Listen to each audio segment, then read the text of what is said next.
else, but you're going to have a good time tonight, kids. Your opening act, like I said, comes from Atlanta, Georgia. He writes for several parenting magazines.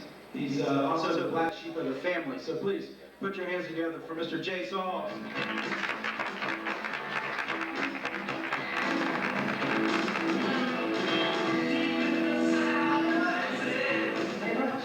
Charleston, how are you doing tonight? Saturday night. Hi there, can I stand up for a minute? Nice to be here. I do live in Atlanta, but I'm a Columbia native, so it's kind of like a homecoming for me. I knew I was in South Carolina when I crossed the state line and heard that us South Carolinians rate as the worst drivers in the nation. Do we disagree with that? Hell, our damn drive-up ATMs have gravel on them, you know? Explains all those broken cans and dead German Shepherds along the road. Does feel good to be back. I love my state. Does it bother me that our football teams suck? At least we're #1 in the nation in mobile homes. South Carolina also has the pleasure of leading in assault and batteries, death on our highways, low SAT scores, alcohol consumption. Yeah, we're happy. Basically what those stats say is if some redneck doesn't kick your ass in a bar, he's going to drive his pickup to your trailer home. Right, when I say I'm happy to be here, I truly am. I mean, hell, if you saw the car I'm driving, you know I'm pretty glad to be anywhere. I got myself a 1983 Ford Tempo GLS. Good luck, sucker.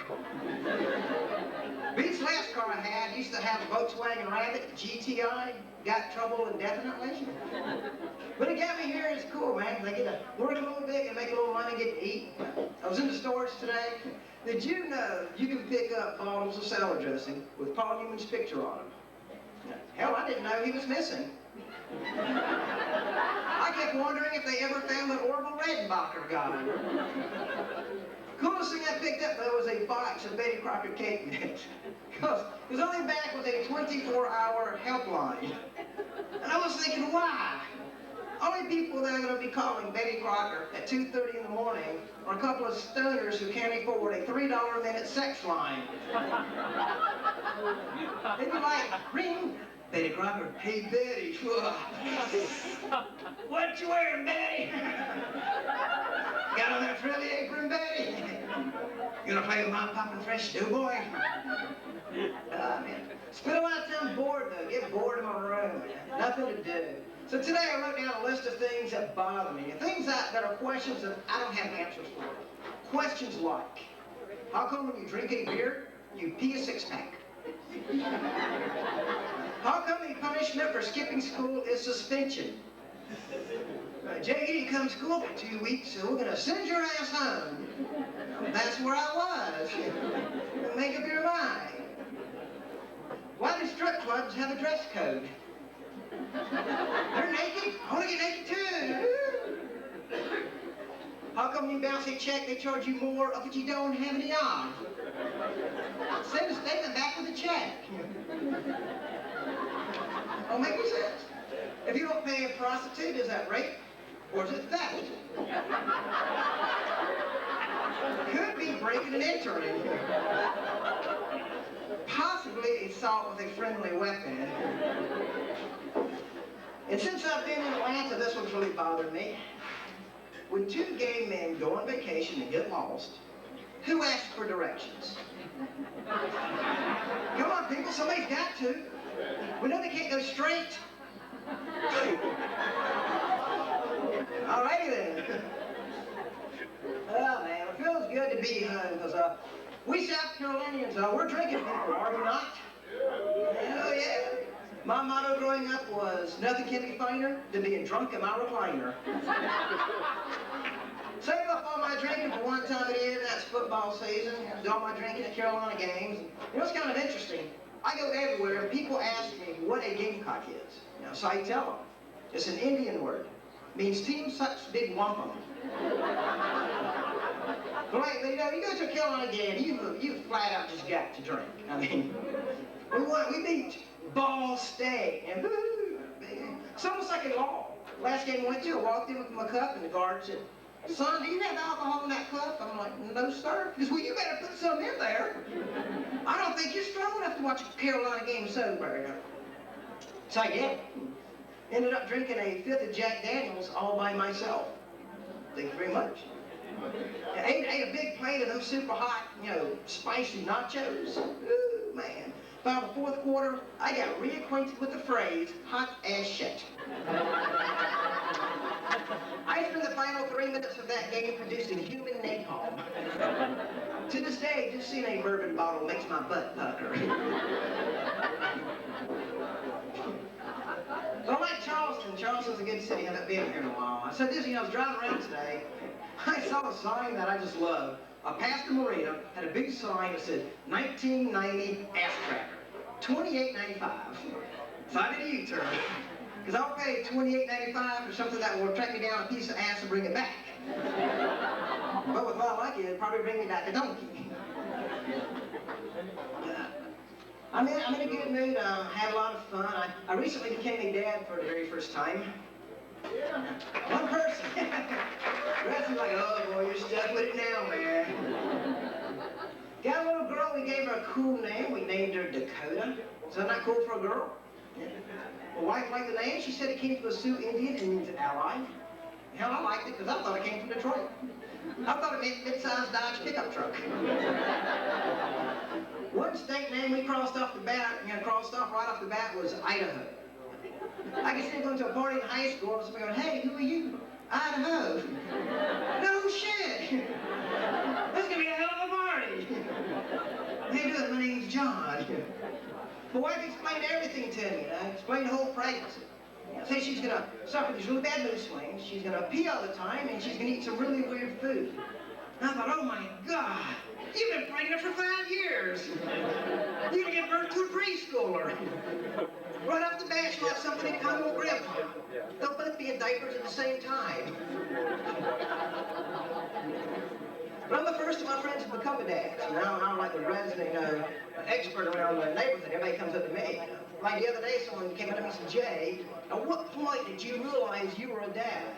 So I thought about it, and I came up with kind of a list of things. And so I'm like, if you no longer find the sight of guacamole appetizing, you can be a new dad.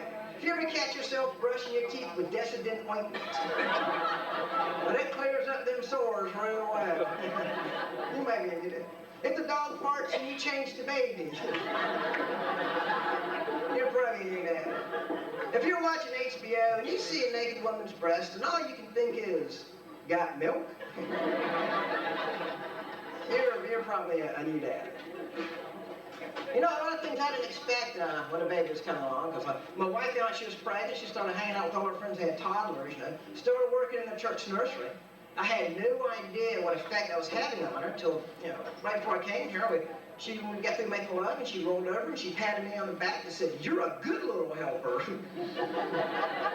Hell, how do you respond to that? You share your things like a big girl. I like South Carolina, and I love everything about it. The only thing I didn't like about South Carolina growing up is that we grew up poor. And we were so poor, people in Goose Creek looked down on us. "Hey, Mike, we went to the neighborhood. We're in the property value with all our trailers." And people to this day say, "But Jay, you didn't know you were poor, did you?" "Oh, no, I had every damn good clue. When your birthday cake comes out and you make good. When you're the only day that's barbecue and spam. When you're the first of the dirt quad, you got a pretty good clue. I just want to take some people, I'm just going to slap them. Bet you didn't let that hurt, did you?" We really had a dog, we do what we could to make things big, we raised animals, which is cool, isn't it? We have for show and tell, we have for pets, and come a big holiday, we have for dinner. Had a dog that thought was cool, used to run around on smug, barbecue meat? Shit. I don't think so. I'm the dog, I'm their favorite pet. Boy, you changed that to my attitude when those Koreans moved next door. I don't think so, just don't let them eat. But anyways, it's been a big year. This year, my wife and I will be celebrating our 13th wedding anniversary. Thank you very much. So we're married people, we're married people. We're single people here. Woo! Always a more exciting little group of people. But you married people, you know this. When you've been married a long time, that little lovey-dovey veneer you have, and it just wears away. My wife went shopping, she bought some clothes, she said, Jay, this pants make my butt look fat. What do you mean? She said, no! So that fat butt makes your butt look fat. Pants is gonna bring everybody's attention. Look at your mom, under the butt, that's a shelf. What's happening over there? Now, a lot of things changed. We used to have, for the first 10, 12 years, we had a really good sex life. I know we still do. Used to enjoy it 69, but now all we do is 96. We still ain't naked hand and toe, but in our case, we just lay back and bitch at each other. Then this change probably come in our marriage is that when we were dating, my wife never showed my underwear to her friends. Now, like, girls, would you look at these? My God, to pull them out like this, he must be drinking jet fuel. But guys, you can't have them. You can't grab a finger or a light. Check these out. You talk about skid marks? Hell, I think she's been drag racing. And then this looks like she hit a little animal. Oh, come on. I think that just have to watch your shocked expression. Did you know what I need to say? I have a good time. Marriage is pretty good. And like my wife, one thing about my wife's an attorney, she's very headstrong. She reads Cosmopolitan. Guys, you probably don't know this, but Cosmopolitan is actually Greek for male bashing. And every single woman's magazine has the same caption headline that says, what do men really want? If you haven't figured this out in the last 10 million years, I don't think this book's going to explain it to you. We just want you naked. But Weight Loss One book had a big section on how to spice up your sex life. What it said you need to do is just name each other's bodily parts of interest. Sounded simple. She came out of the shower, dropped her robe, called me off guard, said, okay, name it. Hell, I said the first thing that came to my mind. Larry, Mo, Curly. And here's a quick tip for you guys out there. Should you find the same magazine laying around the house, do not take that little sexuality quiz in the back. I did. That was a mistake. I found out I'm a lesbian. I really like combat dudes. But before I go, one last thing here. My wife and I were married 13 years. We didn't have any kids for like 12 years. And if you've been married a long time, you don't have any kids. Everybody becomes a sexual advisor. Everybody becomes Dr. Ruth. Now, I had a friend come up and he says, Jay, what you need to do is try having sex in high heels. And we did. They made my damn feet cramp. Wife had a friend, he came up and said, Jay, just put a cushion under her hips. Once again, I pissed off my wife. I used to whoopee cushion. Now when she farts, I get woody. One clapping person, my wife is upset now. It's been 12 years, she wants to have kids. Kind of tired of ripping them off from Toys R Us. She said, well, Jay, you and Bud are just going to have to get your act together. And Bud, my wife, was a sex man, what she called the little guy. When the fertility clinic, according to the doctors, it was definitely my fault. According to them, I just didn't have enough little buds. Told my wife, she got all upset. She was, Jay, you and Bud are just going to have to put your heads together and come up with a solution. Being a smart ass little baby, if Bud and I put our heads together, I would have married you.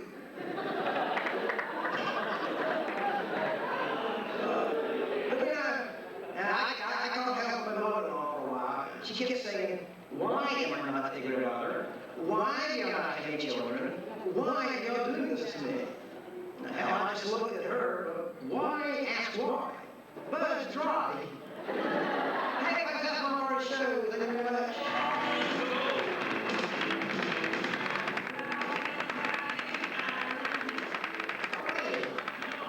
Well, coming in on this you guys warmed up a little bit here, get you settled. Got a couple of announcements we got to run through real quick. On your tables, you'll see report cards. If you please fill them out, you have an opportunity to win birthday party passes, office party passes, get our newsletter, let you know what's going on down here at the club.